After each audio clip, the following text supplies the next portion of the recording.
लेंगे भी उतनी ही केयर जितनी कि आदमियों के स्वास्थ्य के लिए। तो ये जो हम कहें कि इसको तकरीबन हम 2600 साल कह लें कि ये जो घटना उस वक्त से शुरू है और समाज को, दुनिया को एक अच्छा बनाने का एक प्रयत्न है जो भगवान बुद्ध के समय से चला है। लेकिन आज तक ये मानवाधिकार ये समाज में सबके लिए उपलब्ध नहीं है। यदि मैं कहूँगी वो केवल कुछ व्यक्तियों के लिए उपलब्ध है तो ये भी अतिशयोक्ति नहीं होगी। अब हम कैसे, मैंने देखा कि जो सम्राट अशोक ने कहा, जो भगवान बुद्ध ने कहा, उसको यूनाइटेड नेशंस ने 1945 के बाद कहा। तो देखिए कि एक पोस्टर भी है जो कि मेरे इंटरनेट पे मिला था। तो वो सांप और सीढ़ी का खेल की प्रकार उसको बनाया गया था। उसमें जो सबसे शुरू में ये जो शुरू है सीढ़ी, वहाँ पे भगवान बुद्ध है और उसके बाद दुनिया भर के जितने महानुभाव हैं वो दुनिया भर के देशों में, जिनकी संख्या कभी हम 220 बोलते हैं, कभी 23 बोलते हैं, कभी 190 बोलते हैं। ये विभिन्न उनको काउंट करने की एक तरीका है। तो ये वहाँ पे जो शुरुआत है वो भगवान बुद्ध ने करी है और वो जो शुरुआत तब हुई थी वो अभी तक पूरी नहीं है। 1993 में हमने मानवाधिकार आयोग की संरचना की देश में और उसके बहुत सारे राज्यों में उसके राज्य स्तर के आयोग बनाए गए। और ये जो अगर हम इस साइट को खोल के देखते हैं, मानवाधिकार, महिला अधिकार, अनुसूचित जाति के आयोग के अधिकार, तो वहाँ पे हजारों का मतलब कि 1 लाख। हेलो भाई साहब, ए भाई साहब, चैनल के मालिक, हेलो, क्या कर रहे हो यार? कैमरा इधर लगा हुआ है, सामने खड़ो। हमारे भारतीय जो न्यायालय हैं इनमें तकरीबन 4 करोड़ लंबित मामले। ये क्या बता रहे हैं कि ह्यूमन राइट्स की जो बात है ये अभी बहुत आगे है। अगले 100 साल में भी हम उन्हें प्राप्त नहीं कर पाएंगे, हमारे देश के अधिकतर नागरिक उन्हें प्राप्त नहीं कर पाएंगे। और एक और बात जो मैं कहना चाहती हूँ, बहुजनवाद में घुसा हुआ मनोवाद अपने देश से हम सबको निकालना होगा। ये जो समाज में जो मनोवाद को हम यहाँ ऐसे स्टेज पे खड़े होकर हम सभी उसके विरोध में बोलते हैं, कोसते हैं, लेकिन सभी के दिलों में ये मनोवाद घुसा भी होता है। मैं आपको अपनी एक सहेली के एग्जाम्पल से बताऊंगी और उनके पति जो अब दुनिया में नहीं है, उनका बेटा पायलट मुंबई में, उसकी उम्र 33 साल की हो गई थी और उसको अनुसूचित जाति वाले चमार इत्यादि अपनी लड़की लेने को तैयार नहीं थे। लड़का सुंदर था, पायलट था, इससे अच्छा वर नहीं हो सकता। फाइनली एक ब्राह्मण लड़की, वो एक पुजारी की लड़की है, गोरी है, सुंदर है, सुशील है, वो उस पायलट भाई को मिली। तो मेरी मुलाकात हुई थी उससे 2-3 साल पहले, कोरोना से पहले।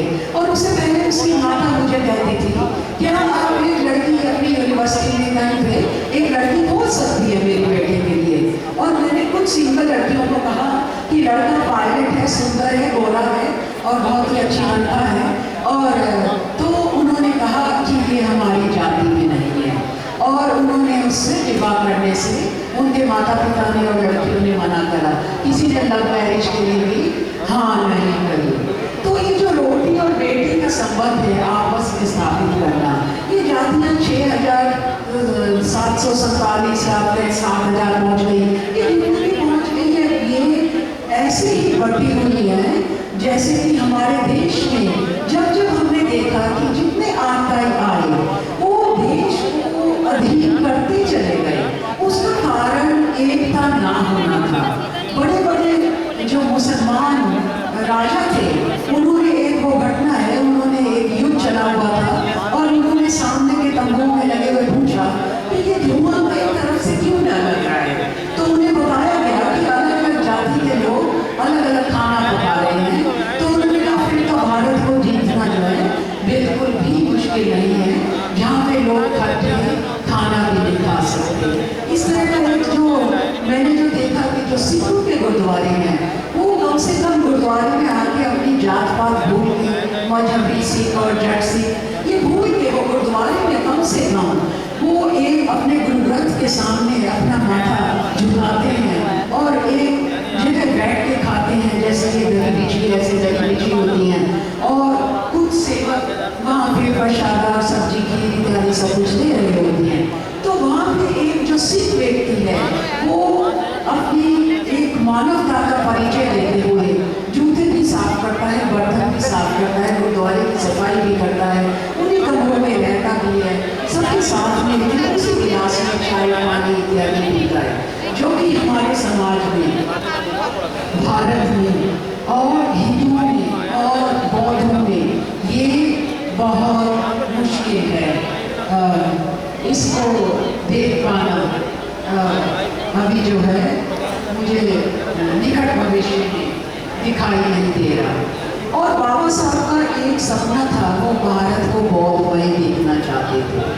तो हम सब की सबसे पहले ये प्रतिज्ञा होनी चाहिए कि जल्दी से जल्दी जिसने भी बौद्ध धर्म नहीं अपनाया है वो बौद्ध धर्म को अपनाए और अपने सभी डॉक्यूमेंट्स में अपने को बौद्ध लिखे, हिंदू ना लिखे।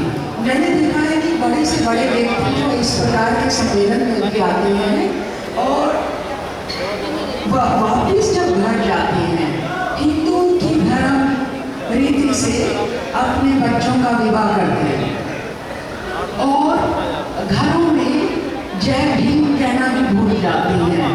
बाबा साहब डॉक्टर अम्बेडकर की फोटो भी बहुत उनके घर में नहीं होती।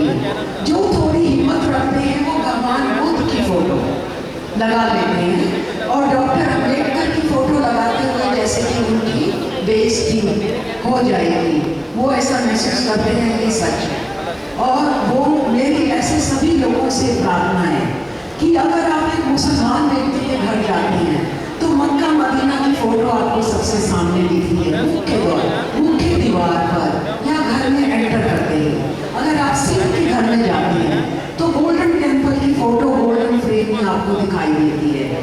तो हमारे भगवान जो है वो भगवान बुद्ध और डॉक्टर अम्बेडकर और उसके बाद आने वाले हमारे जितने बहुजन नेता हैं ये हमारे गुरु हैं और वो भी हमारे भगवान हैं। सबने अपने अपने समय पे समाज को सुधारने का परिवर्तन करा है। उन सभी महान भावों को भी आज में नमन करते हुए ये सारे विचार जो कि उन्हीं की कृपा से मैंने सीखे हैं, उनकी किताबों से सीखे हैं और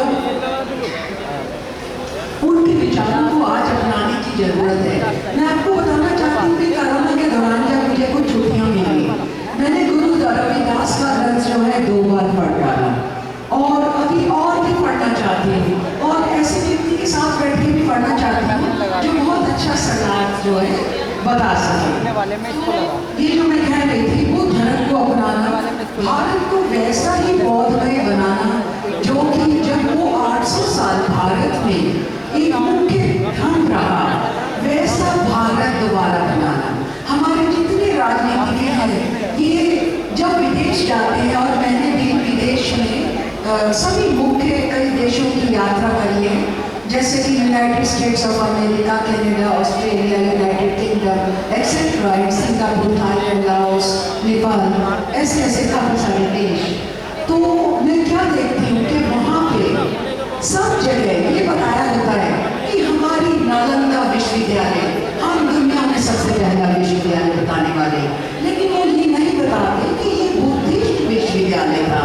जितने भी वो 10-12 विश्वविद्यालय थे जो हमारे देश के कोने कोने में और जो अब हमारे देश का हिस्सा नहीं मिला पाकिस्तान की बॉर्डर में, तो वो सब बुद्धिस्ट यूनिवर्सिटीज थी, वो हिंदू यूनिवर्सिटीज नहीं थी और वो ना अंग्रेजों ने बनाई थी, ना मुसलमानों ने बनाई थी, ना हिंदुओं ने बनाई थी। वो जब हमारा देश पूरी तरह से बौद्धमय था वो उन महान व्यक्तियों की देन थी और उन्होंने देश को शिक्षा के ऐसे स्तर पे ला दिया था कि प्राचीन चीनी यात्री जिनकी टीम का नाम तो बहुत मुख्य रूप से लिया जाता है, वो सालों हमारे देश में आए और बौद्ध विहारों में उन्होंने रह के ज्ञान प्राप्त किया। एक्सेट्रा ये इन्होंने अपने देश में जाके वो जो ज्ञान यहाँ से इकट्ठा करके गए, जो बौद्ध धर्म अपने देश से जो लुप्त भी हो गया आसपास के देशों में मिला, जापान में मिला, और उन्होंने वहाँ पे जाके उन किताबों का अपनी जो पाली भाषा की किताबें थी, अपनी चीनी भाषा में, जापानी भाषा में, अन्य एशियन भाषाओं में उसका अनुवाद किया और बुद्ध धर्म को पूरी दुनिया में फैलाने के लिए ऐसा अभूतपूर्व योगदान दिया जितना कि हम चीन के योगदान के बिना, जापान के योगदान, थाईलैंड के योगदान के बिना हम सोच नहीं सकते। हमारा जो हिंदू पर्यटक है वो एक बहुत ही लो लेवल के काम के लिए थाईलैंड जाया करते हैं, जिसलिए थाईलैंड बदनाम भी होता है।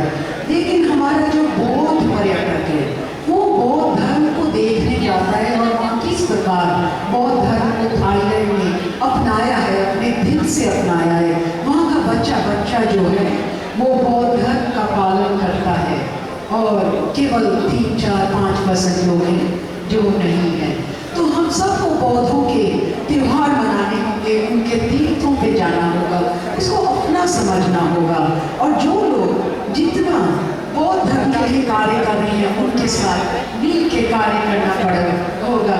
हमारे बौद्ध भिक्षु यहाँ पे प्रस्तुत हैं और इनकी देखरेख में मैंने बहुत कुछ सीखा है। शुरुआती दौर भी जी बैठे हैं, इनके साथ ही हुआ था कुशीनगर में। और तो मेरा सबसे ये प्रार्थना है, अभी पिछले दिनों की बात है, पश्चिम बिहार से वो खबर आ रही है कि एक बस जा रही है, वो तकरीबन 10-12 स्थान पे जाएगी, 14,000 किराया है। तो मैं कहती हूँ ये मैं भी जाने की कोशिश करूँगी और हम सबको उस पर जाना चाहिए। हमें बौद्ध धर्म के एक स्थान को देखना चाहिए। जब तक हम उसको देखेंगे नहीं, उसे अपनाएंगे नहीं और केवल हम पंथों को वंदनामी कहेंगे, नमो बुद्धाय कहेंगे और उसके आगे अगर हमें नहीं पता चलेगा तो बौद्ध धर्म और भारत को बौद्धमय बनाने में आसान नहीं होगा। तो आशा है आप मेरे विचारों से एग्री करें और इसी के साथ ही मेरे माना